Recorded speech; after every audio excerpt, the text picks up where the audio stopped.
Misalnya kita cemas, kadang-kadang kecemasan kita itu tidak beralasan. Cuma ya mengganggu kita tiap hari. Nah kalau pikiran kita jernih, kita bisa menegaskan, ngapain aku kok cemas, wong itu belum terjadi, masih besok, masih bisa iya, bisa tidak, kok aku sepanik itu sekarang. Ini pikiran yang bisa ngontrol kita seperti itu, logika. Jadi logika membantu kita berpikir jernih. Musakinatul auja. Pereda nyeri itu apa? Al-masyu at-tawilu, jalan-jalan. At-tawilu yang jauh. Healing. Bahasamu hari ini healing. Ya biasa, kalau kamu sedang pusing terus teman mengejak jalan-jalan yuk, tak traktir, langsung sembuh mesti pusingnya. Jadi al-masyu at-tawilu. Tapi yang menarik yang kedua, wal insighalu bima yufrihul insan. Dan menyibukkan diri dengan hal-hal yang membahagiakan orang lain. Itu bisa menghilangkan nyeri.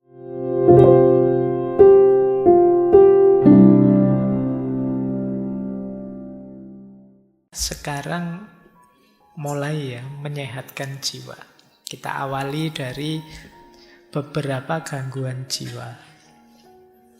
Yang pertama, biar tidak lupa, kita awali dari gangguan jiwa karena humor-humor tadi, cairan-cairan tadi tidak seimbang. Jangan lupa seorang sanguinis yang tadi dominan darahnya itu kalau ekstrim bisa memunculkan pribadi yang hiperaktif, impulsif, dan mania. Jadi wajar saja ada orang ekstrovert, tapi kalau bablas tidak terkendali, ini kan dominan darah yang sifatnya panas tadi, dia akan hiperimpulsif, ngamuan, mania.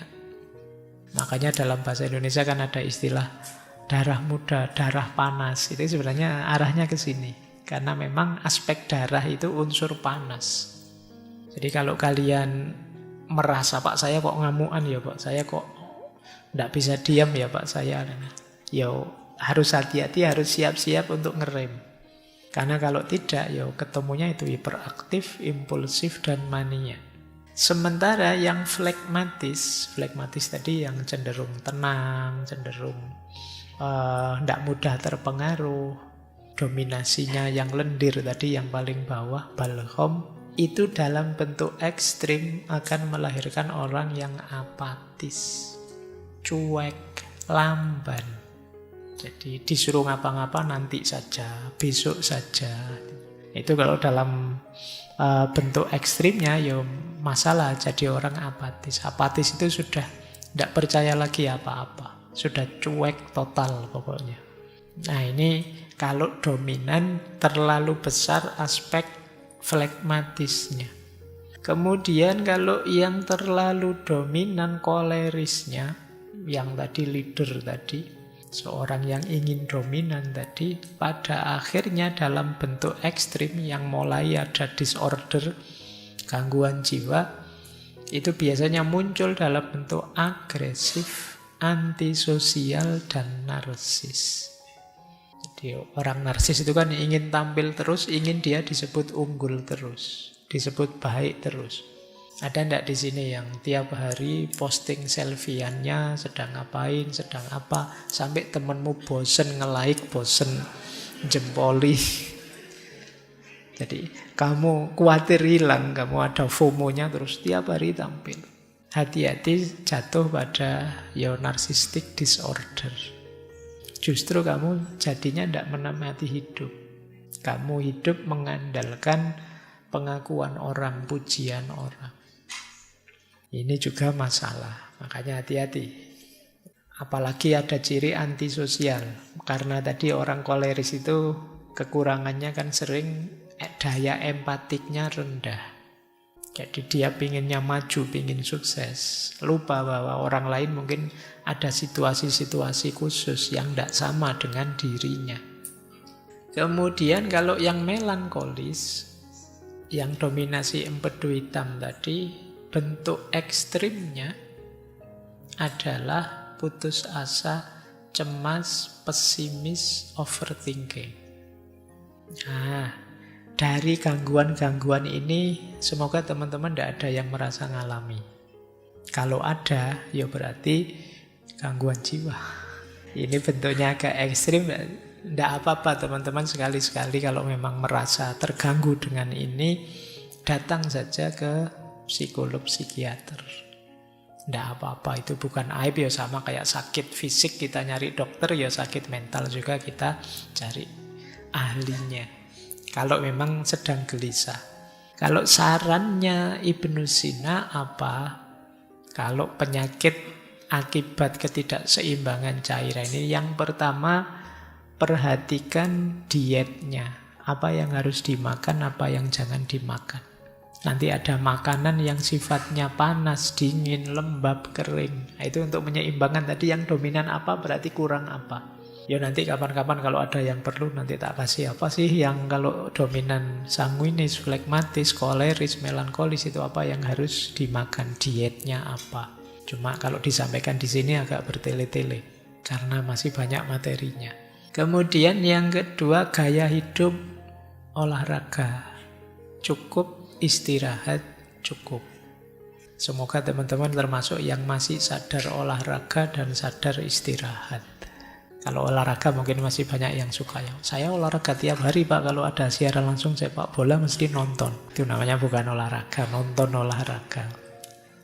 Biasanya yang males olahraga itu kalau ditanya, "Mbok kamu olahraga?" Ya sudah, di kampus itu lantai 4 tiap hari saya naik, saya turun, kan itu olahraganya. Mesti gitu kan. Itu alasannya orang males olahraga itu. Baik, ya kalian tetap harus ada olahraganya, ada istirahat. Istirahat juga penting. Semoga di sini tidak banyak yang suka melekan. Ya begadang itu boleh saja, tapi jangan sering-sering. Kalau bisa ya tidak pakai begadang lah, kalau tidak terpaksa. Ya kalau yang usia-usia kalian biasanya kan begadangnya kalau sekarang ngafe ya, ngopi, atau nonton siaran olahraga, nonton sepak bola gitu ya. Ya enggak apa-apa, cuma jangan sering-sering, nanti ada efeknya pasti. Gaya hidupmu yang enggak sehat mesti ada efeknya. Kemudian emosi. Kendalikan emosi, stres sekecil apapun bisa mempengaruhi keseimbangan cairan tadi dalam diri kita. Dan yang keempat tentu saja nanti ya kalau memang bermasalah ada obatnya, ada herbalnya, termasuk terapi-terapinya. Kalau memang sudah sakit. Baik, ini yang berhubungan dengan cairan tubuh atau humor. Sekarang kita lebih dalam lagi. Gangguan jiwa jenis kedua. Kalau tadi karena cairan, kalau ini karena masalah mental. Jadi masalah mental itu apa? Ada 3. Cemas, depresi, stres. Kalian mungkin banyak yang, karena saya kapan itu baca berita, tingkat orang yang mengalami gejala kecemasan itu di Indonesia pesat sekali jumlahnya, peningkatannya.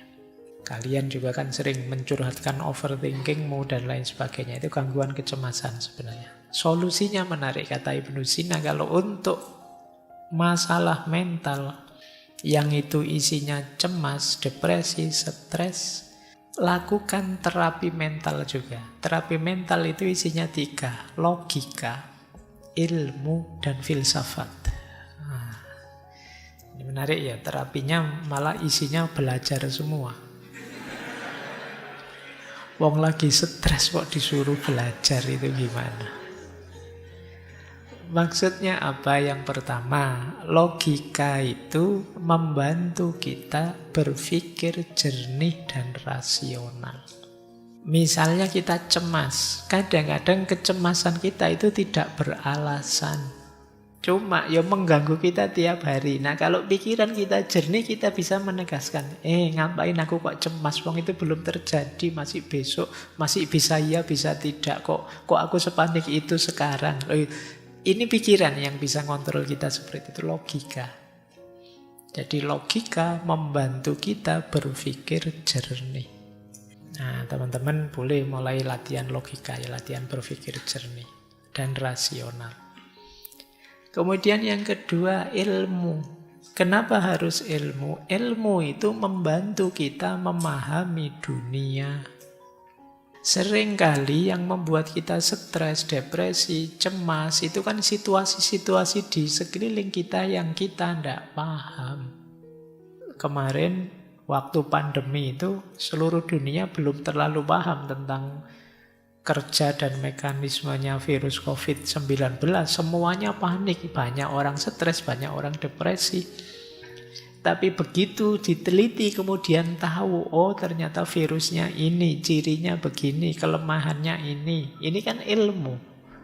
Begitu ngerti ilmunya kita tenang sudah. Banyak kecemasan-kecemasan kita karena kita belum tahu. Jangankan yang besar-besar, belum tahu yang kecil-kecil saja kan juga. Mungkin yang belum pernah ngaji ke sini misalnya membayangkan nanti ngaji di sana kayak gimana ya. Ada absennya enggak ya? Boleh enggak ya saya? Jadi kan pikiranmu kan macam-macam. Tapi begitu ke sini sekarang kamu ngerti ilmunya. Nanti datang lagi kamu sudah ngatur strategi. Oh situasinya kayak gitu, saya datangnya belakangan saja, nanti duduknya di pojok sana, kamu bisa ngatur. Lebih tenang. Maka kuncinya orang stres yang kedua itu ilmu. Ya tadi kalian misalnya belum ngerti tentang teori-teori carian humor dan lain sebagainya tadi, sekarang ngerti. Oh saya ini kok marah-marah ini urusan darah ini yang panas ini.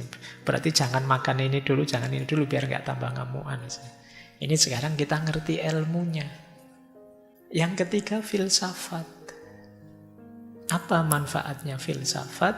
Filsafat itu memberi kita kerangka makna hidup.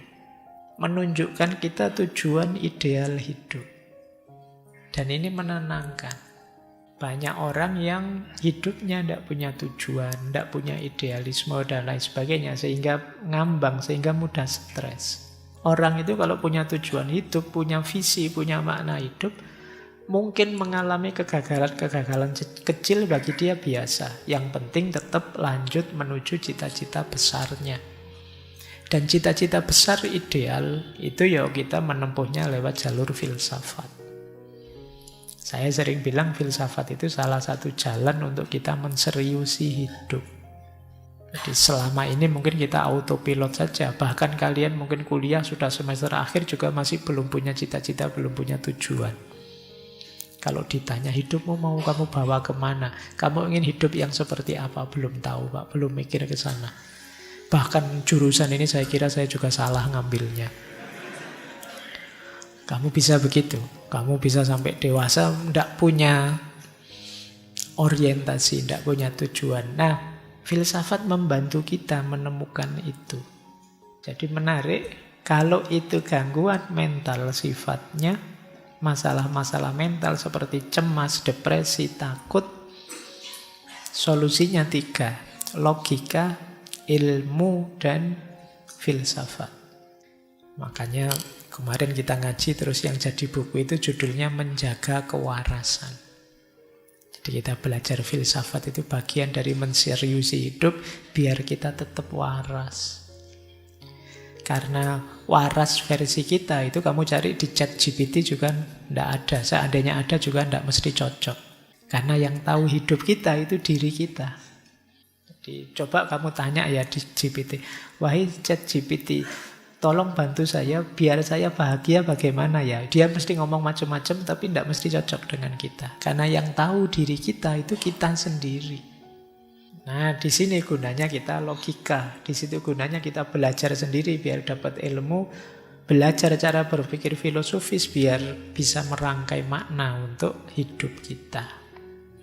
Baik, ini gangguan jiwa jenis kedua. Nanti ada gangguan jiwa jenis ketiga. Kalau jenis ketiga ini masalah emosional, sedih, atau marah, atau takut, ini masalah emosi. Batin yang lelah, ini masalah emosi. Nah, kalau masalah emosi, menurut Ibnu Sina, solusinya adalah terapi emosional.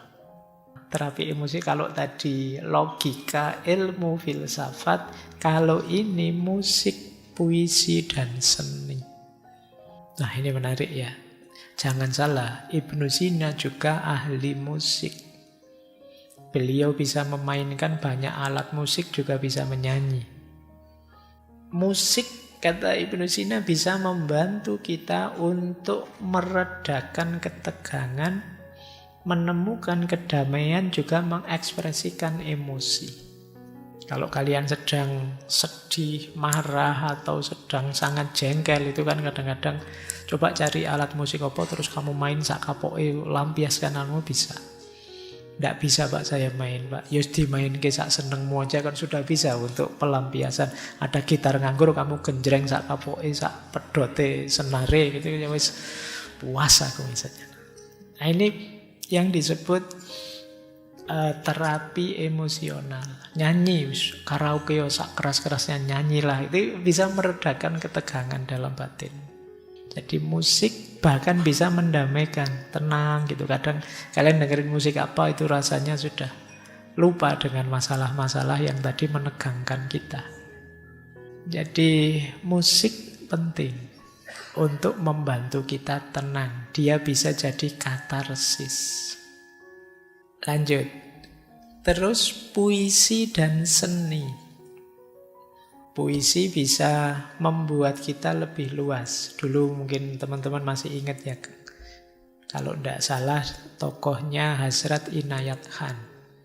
Kata beliau, kalau kata-kata sudah tidak berdaya, maka puisi bisa membantu.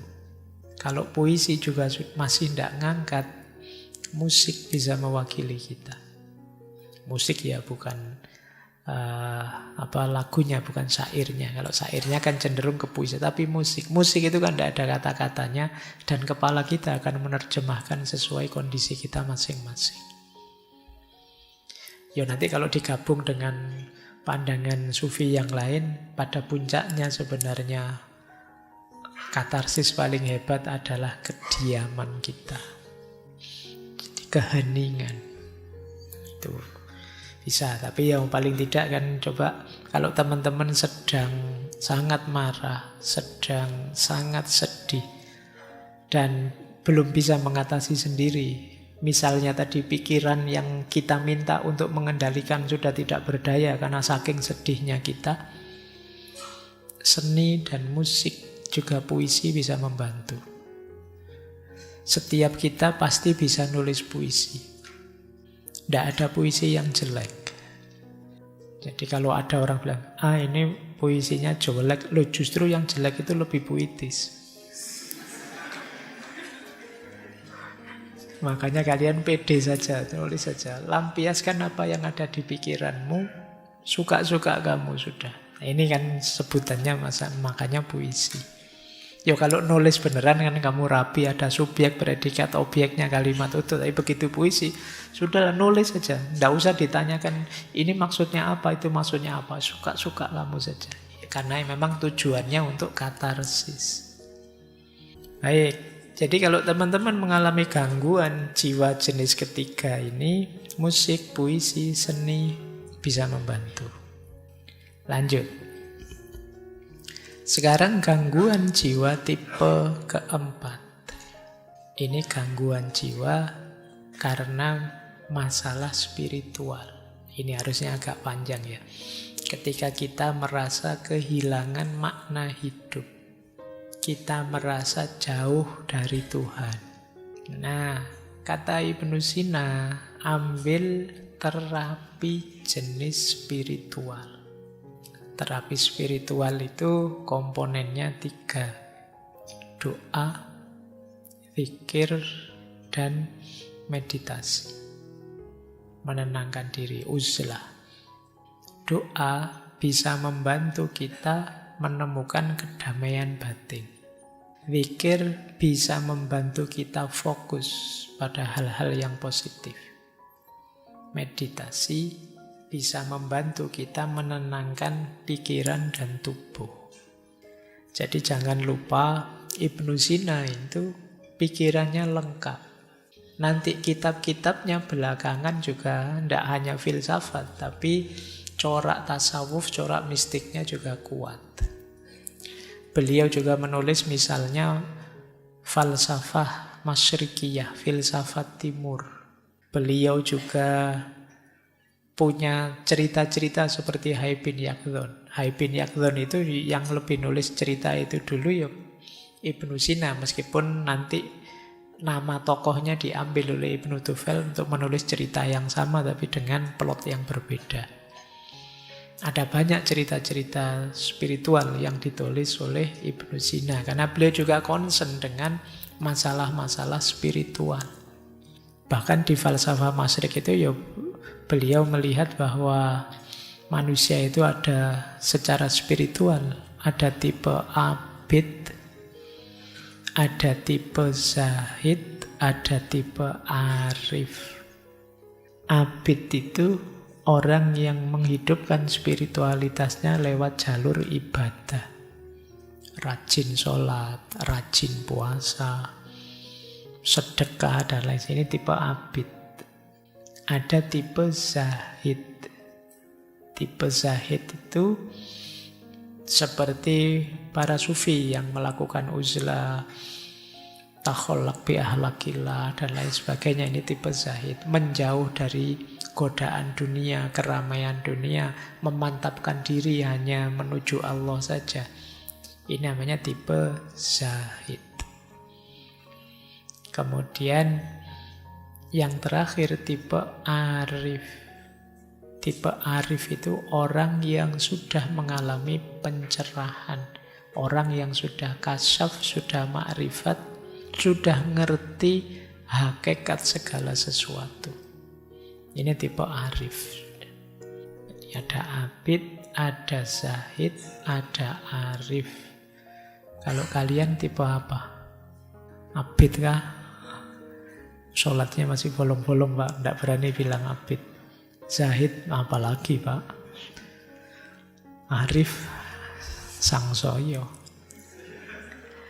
Tapi ini jalur-jalur untuk menghidupkan spiritualitas kita.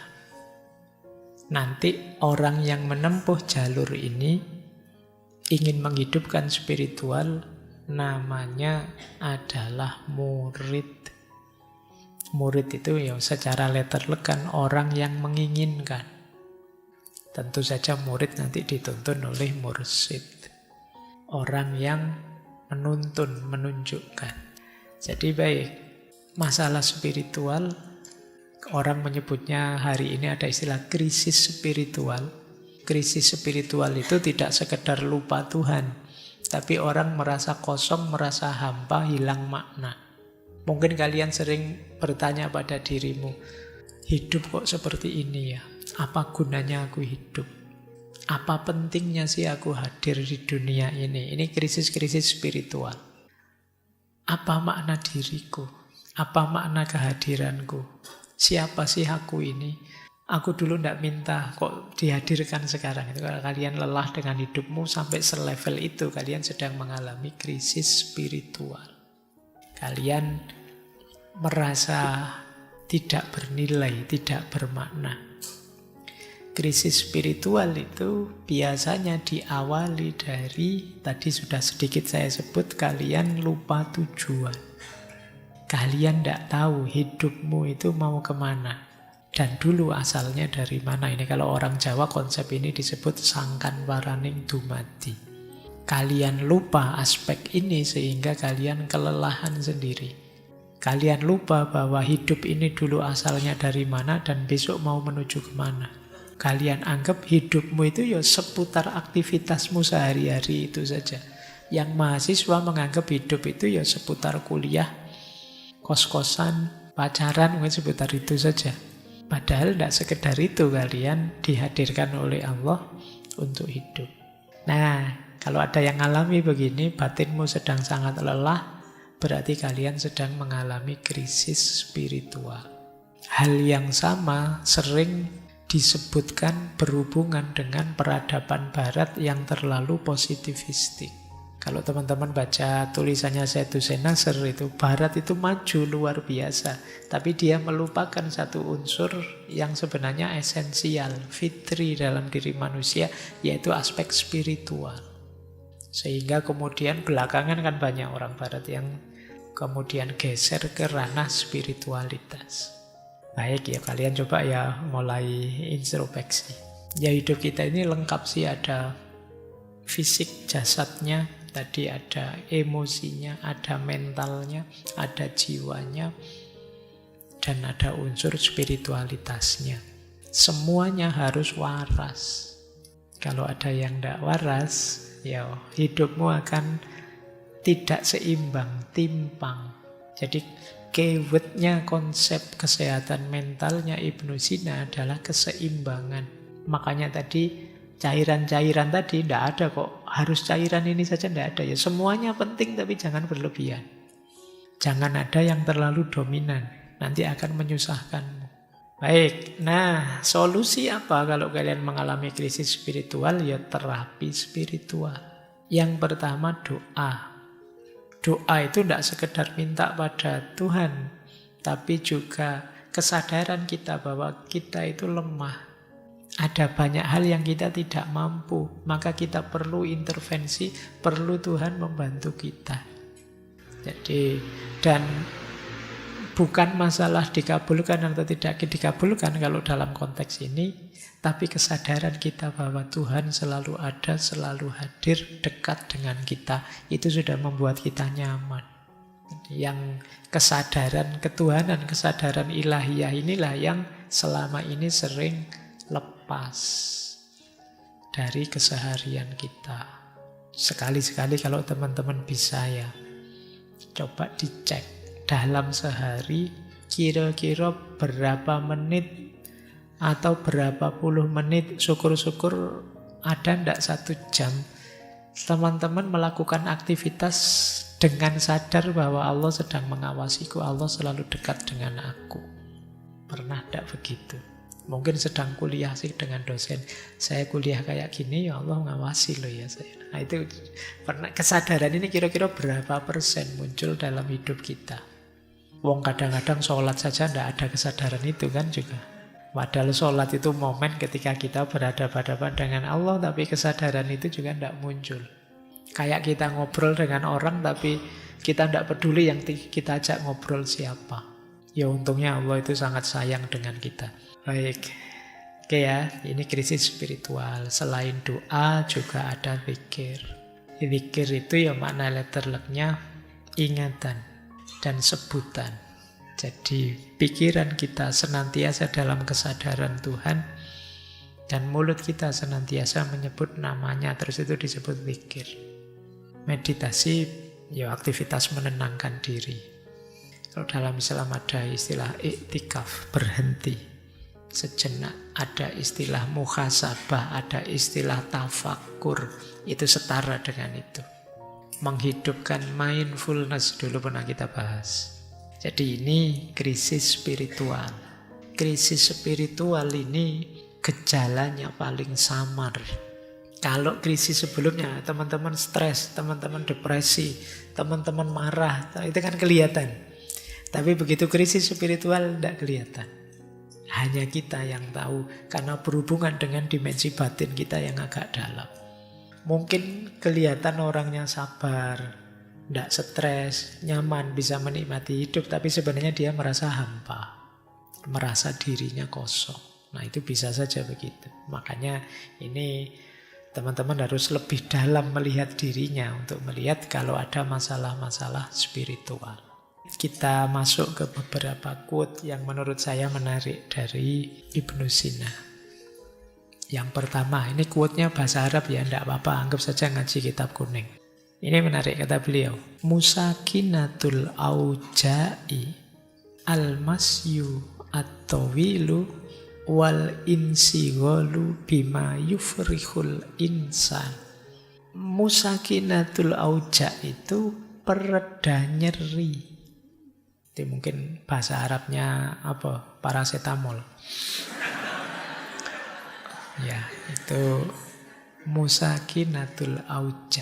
Pereda nyeri itu apa? Al-masyu at-tawilu, jalan-jalan. At-tawilu yang jauh. Healing. Bahasamu hari ini healing. Ya biasa, kalau kamu sedang pusing terus teman mengejak jalan-jalan yuk tak traktir, langsung sembuh mesti pusing.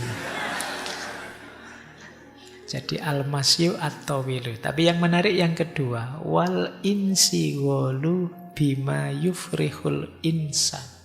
Dan menyibukkan diri dengan hal-hal yang membahagiakan orang lain. Itu bisa menghilangkan nyeri. Kalian mungkin tadi mengalami krisis-krisis jiwa, krisis mental, stres, depresi, bingung, marah, cemas, dan lain sebagainya.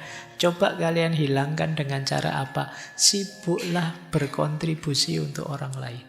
Kecemasanmu, rasa depresimu mungkin banyak terkikis.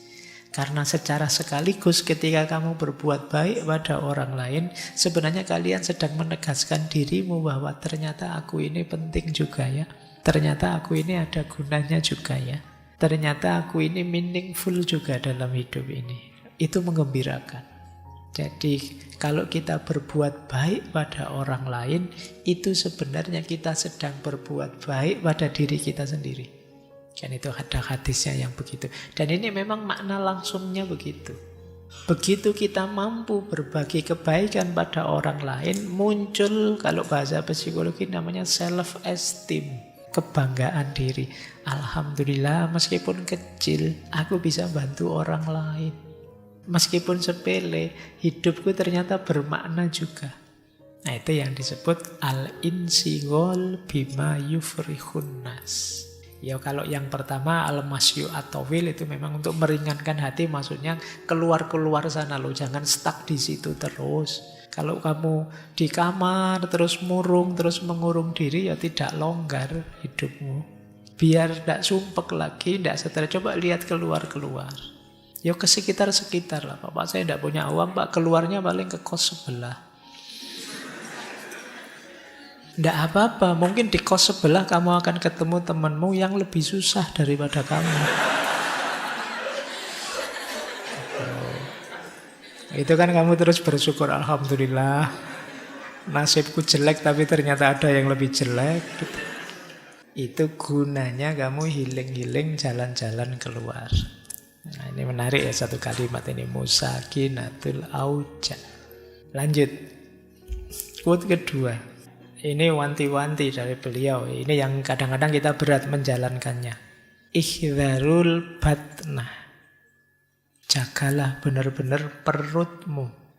Fa inna aksaror ilali innama tatawalladu min fudulit to'ami. Sesungguhnya sebagian besar penyakit itu muncul dari berlebihan makan. Ini nanti hubungannya dengan diet ya. Makanlah yang tepat sesuai kebutuhanmu. Tidak hanya yang bergizi, tapi termasuk tadi ya, yang sesuai kondisi mentalmu. Mungkin kamu perlu memperkuat unsur apa, melemahkan unsur apa. Karena kuncinya ada di makanan. Maka peringatannya Ibnu Sina, ihdharul batnah. Khawatirlah dengan perutmu. Karena perut kita itu sifatnya sangat toleran, terbuka. Apa saja kita masukkan, dia terima. Kalau mulut kan enggak. Mulut itu pahit kita muntahkan, enggak enak kita lepeh. Tapi kalau perut kita isi apa saja dia oke. Makanya kita harus menjaganya dari luar. Karena di dalam dia welcome saja sih kita kasih apa. Sarapan gorengan oke. Nanti makan siang gorengan lagi oke. Malam-malam gorengan lagi oke. Seminggu 7 hari Indomie terus oke, tidak apa-apa. Dia nerima saja. Padahal kunci kesehatanmu ada di situ. Ada yang bilang perut itu otak kedua, kepala kedua kita. Jadi sebagian besar penyakit jalurnya di situ. Maka perhatikan apa yang kita masukkan ke dalam perut kita. Baik, ini quote kedua. Kita lanjutkan ngaji lagi. Al-musta'iddu lisyai' takfihi ad'afu asbabihi. Orang yang siap, boleh juga diterjemahkan orang yang sedia, orang yang mau terhadap sesuatu, itu takfihi cukup baginya ad'afu asbabihi. Sebab yang paling lemah, paling ringan, tidak masalah. Misalnya begini loh, kalian misalnya tadi disuruh olahraga, disuruh mengatur makan yang tertib, disuruh apa saja macam-macam tadi yang disuruh ya. Itu kalau memang teman-teman mau, tidak perlu alasan banyak, tidak perlu bikin argumen ini itu, jalan sudah. Tapi kalau dasarnya memang ogah-ogahan, tidak mau, diberi alasan berapapun tidak cukup. Dasarnya memang tidak mau. Disuruh olahraga misalnya, wah alasanmu banyak. Pak, yang rajin olahraga tiba-tiba meninggal juga banyak. Yang rajin olahraga tapi terus sakit-sakitan juga ada. Kamu akan cari 1001 alasan karena aslinya kamu tidak mau memang. Jadi ini mungkin untuk pelajaran kita ya. Kalau kamu ngajak-ngajak temanmu apa, entah itu untuk kebaikan apa, acara apa, kok dia nyari 1001 alasan untuk tidak ikut dan tidak mau, jangan kamu paksa, itu memang dia tidak mau. Yuk ikut yuk jadi panitia ini, ikut ngurusi ini yuk. Wah, saya besok ada jadwal kuliah. Enggak kok, tadi dosennya bilang besok kosong kok. Oh iya ya, saya lupa, besok saya mau ada acara apa gitu. Itu sebenarnya ya kamu pahamlah dia enggak mau. Kalau dia mau, al-musta'id lisyai', kalau dia memang siap dan mau, enggak perlu alasan berat, enggak perlu alasan banyak-banyak. Ad'afu asbabihi cukup. Alasan paling sederhana, mungkin juga sepele pun cukup. Ini sebenarnya sindiran ya. Mungkin sebagian besar yang saya sampaikan tadi kalian setuju, tapi kenapa kok tidak jalan? Karena kalian tidak mau dan tidak menyiapkan diri. Makanya terus mencari dalih saja, mencari alasan saja. Oke, itu sindiran ya buat kita. Lanjut. Nah, ini agak filosofis. Ufaddilul hayat al-qasirah wal wasi'ah alal hayatid doyikoh wat tawilah. Kata Ibnu Sina, aku lebih memilih hidup yang pendek tapi luas daripada hidup yang sempit meskipun panjang. Bisa dipahami ya. Ini mungkin sederhananya, aku tidak minta umur yang terlalu panjang, pendek juga tidak apa-apa, tapi luas. Luas ini maknanya bisa macam-macam. Makna pertama luas itu kamu ngalami macam-macam, mengeksplorasi apa saja sesuai yang kamu inginkan. Jadi umur saya sih tidak panjang, tapi saya ngerti mana-mana dan ngerti apa-apa, ngerti macam-macam. Daripada umur panjang yuk tidak ngerti mana-mana, hidupnya itu terus begitu, terus tidak ada perkembangan, tidak ada perubahan. Itu namanya al-hayat ad-doyikoh, hidup yang sempit. Yo kalau bisa memang al-hayat al-wasi'ah wat-tawilah. Cuma kan itu karepmu. Kalau disuruh milih, kata Ibnu Sina, ya tidak apa-apalah, tidak terlalu panjang usia, tapi luas. Luas juga bisa kalian artikan kebermaknaan hidup. Jadi meskipun usiaku tidak terlalu panjang, aku bisa memberi banyak manfaat ke orang yang sangat banyak, sangat luas. Jadi itu lebih aku pilih daripada usiaku panjang tidak ada gunanya. Jadi idealnya Ibnu Sina, makanya beliau sepanjang hidupnya sibuk sekali berkarya, mengeksplor kemana-mana. Biar apa? Dia bisa luas, memberi tambah banyak, mengeksplor lebih banyak. Jadi di usia yang tidak terlalu panjang, beliau bisa kemudian menulis 450. Anggap saja usia beliau berapalah. Misalnya 50-an tahun. Kalau 450, itu ya lumayan. Setahun itu bisa berapa? 8 lebih buku. Itu pun kalau sejak umur setahun sudah nulis buku ya. Nggak mungkin juga ya, mesti nulisnya umur 20-an tahun. Intinya kita nggak ada apa-apanya, wis gitu aja ya. Dan yang beliau sampaikan ini ya memang nek basa Jawa ini sumbut. Memang beliau orang besar dengan karya-karya besar, manfaatnya sampai hari ini kita rasakan. Terakhir, ini tiba-tiba saya tertarik membawa ini. Mungkin tidak relate dengan tema sebelumnya, tapi mungkin menarik untuk bahan renungan teman-teman ya. Bulina biqaumin yadhunnuna annallaha lam yahdi siwahu. Bulina ini dari akar kata bala, musibah. Bully. Mungkin istilah bullying itu dari bahasa Arab mungkin ya. Bulina itu kita diberi musibah dengan orang-orang yang menganggap bahwa Allah tidak memberi hidayah kecuali pada kelompok mereka.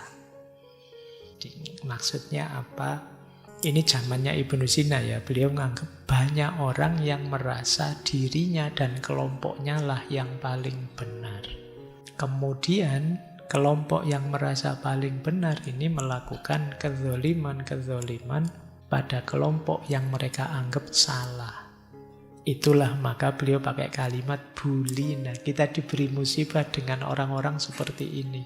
Orang-orang ini kalau salah diingatkan ngeyel. Karena dia merasa yang paling benar. Pokoknya yang benar pasti aku, yang salah pasti mereka. Mental semacam ini memang berat dalam konteks hidup bersama. Makanya beliau menganggapnya ini semacam musibah. Kita diberi musibah dengan adanya kaum yang anggap bahwa Allah itu hanya memberi hidayah mereka saja. Padahal Allah itu yang Rahman Rahim pasti akan memberi petunjuk, memberi hidayah siapa saja. Tapi mereka menganggap yang diberi hidayah oleh Allah itu hanya mereka saja. Cuma ini zamannya Ibnu Sina ya. Zaman sekarang mungkin tidak ada. Tidak ada bedanya. Baik. Ya ini tiba-tiba saya lihat quote ini kok menarik, saya bawa. Untuk bahan renungannya teman-teman. Tidak untuk nembak orang lain ya. Untuk introspeksi kita. Jangan-jangan kita orang itu. Jangan-jangan musibah itu kita. Betapa ruginya kalau kita hidup sekali ternyata jadi musibah bagi orang lain. Dengan karakter ngeyel kita, merasa benar sendiri kita. Baik, saya kira itu ya untuk malam hari ini. Saya tidak berani memanjang-manjangkan lagi, khawatir teman-teman kena gangguan jiwa nanti. Semoga pulang dari sini tetap sehat ya, lahir dan batin. Oke, saya akhiri untuk malam hari ini. Kurang lebihnya mohon maaf. Wallahul muwaffiq, wallahu a'lamu bissawab. Wassalamualaikum warahmatullahi wabarakatuh.